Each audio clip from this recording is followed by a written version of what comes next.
We begin in Uvalde, Texas, where law enforcement, we should say, is admitting mistakes were made in responding to Tuesday's deadly shooting at Robb Elementary School. Authorities gave an update on their investigation earlier today, and they said initially that a responding officer mistook a teacher for the gunman and unknowingly passed the suspect as they were responding.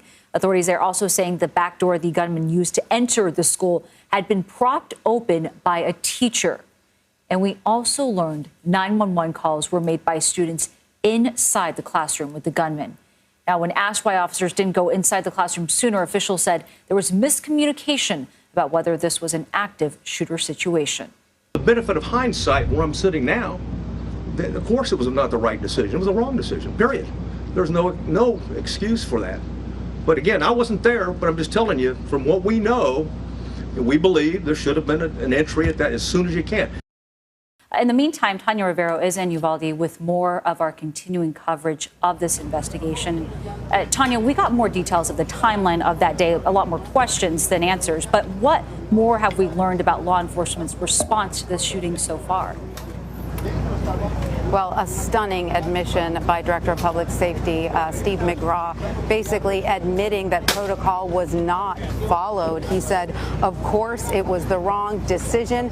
There was no excuse for that. And he was talking about the decision to leave the shooter inside that barricaded or locked room with those children who we have now learned, some of whom were calling 911 while they were inside that locked room with the shooter. Now, we also heard McGraw say it is unclear why the 911 agents were not relaying the information to the police officers on the scene that there are children still alive in that classroom, because McGraw says the on-scene commander made the decision, which he has now admitted was the incorrect decision, to transition from an active shooter situation to a barricaded subject situation in which protocol would be different. But McGraw made clear that Texas adheres to the active shooter doctrine. If there are children involved and there is a person with a gun, you go in. This is not a hostage situation. This is not a barricaded subject situation. It is still considered an active shooter situation. So a pretty stunning admission here. Where it will go from here is unclear, because we did also hear from Oliver Rich, who's the special agent from the San Antonio division. He said if it is warranted that a federal response needs to be made, the FBI is also here. That will happen. The FBI will investigate. But one can only imagine how those parents are feeling right now. I did get to ask Director McGraw whether the children who made those 911 calls, whether they were alive. He said he knew of two children, at least two children, who made 911 calls from that room, and those two were alive. But of course, there may have been other children. They're still trying to figure it out. I just can't imagine what those parents must be feeling who are hearing this information now that their children may have been alive while police officers were outside waiting for a tactical unit to bring backup to go inside that room, which we now know was not protocol, which is not what they should have done. And Tanya, Michelle, Nancy? Yeah, no, a pretty good indication was the level of intensity in the questions that were delivered not to the police chief who was in command at the time, but the man who's investigating the actions of the police director of the Texas public safety. Yeah. Right. We should point out that Steve McGraw, who was here talking to reporters today, you're right, is the director of Texas Public Safety. He's not representative of the local police department, despite the podium. And we saw him actually almost tear up at one point when he was asked how he felt about this situation. Of course, he said, it's not about how I feel, it's about how these parents feel. You can tell that this situation is very, very upsetting, of course, to him, as a law enforcement officer, because he essentially admitted, look, this was wrong. They messed up, we messed up as a law enforcement community. And, how do you process that information when children are dead, right?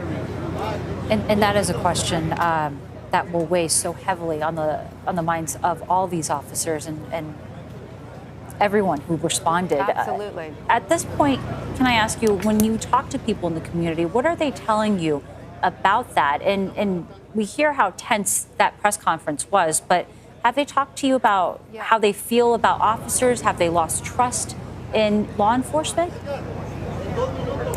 You know, no, they're not saying that they've lost trust in law enforcement. You got to understand, this is a small community. Some of these law enforcement officers are part of the community. In fact, one of them actually did lose a daughter in the shooting. So, you know, this is the kind of community where everyone is connected. So it's not so much that they have lost trust. They're angry. I mean, I'm sure you've seen the video now of parents who were kept outside of the police tape begging to go in during this time that we now know children were still alive in that classroom. I mean, you can't fault those parents for being furious, right? And so I don't think it's about an overall loss of trust in the law enforcement community. It's more about this specific situation and how this specific situation was responded to. And, you know, whoever that tactical commander is who made that decision, you know, obviously has a lot to answer for. Tanya, investigators also talked about finding officer rounds in the school. Has anyone addressed whether anyone in the building besides the gunman was hit by friendly fire, by police fire? They did not address that. Now, remember, the shooter did shoot at two bystanders who saw him after he crashed his truck and sort of rolled out of it and was running towards the school. He did shoot at two bystanders. They survived. There was an exchange of fire with local police at the beginning when he entered the school, and that's what caused local police to fall back. I believe the reasoning of the tactical commander is that we're not equipped to deal with this situation. We're getting shot at, and we need to bring in, you know, the heavy hitters, so to speak. But we now know that's not what they're trained to do, or at least that's not the Texas active shooter doctrine, you know, according to the public safety director.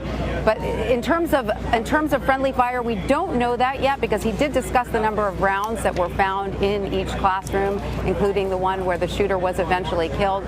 All of that is still being investigated. Literally every round, who shot what, where, and when, that is still being investigated. So there is more that will come out of this investigation, but I think in terms of the parents, in terms of this community, the big question that everyone had has been answered, and sadly, it's what I think some people suspected, but it is not the answer that anyone wanted to hear. Tanya Rivero, thank you so much for your reporting there.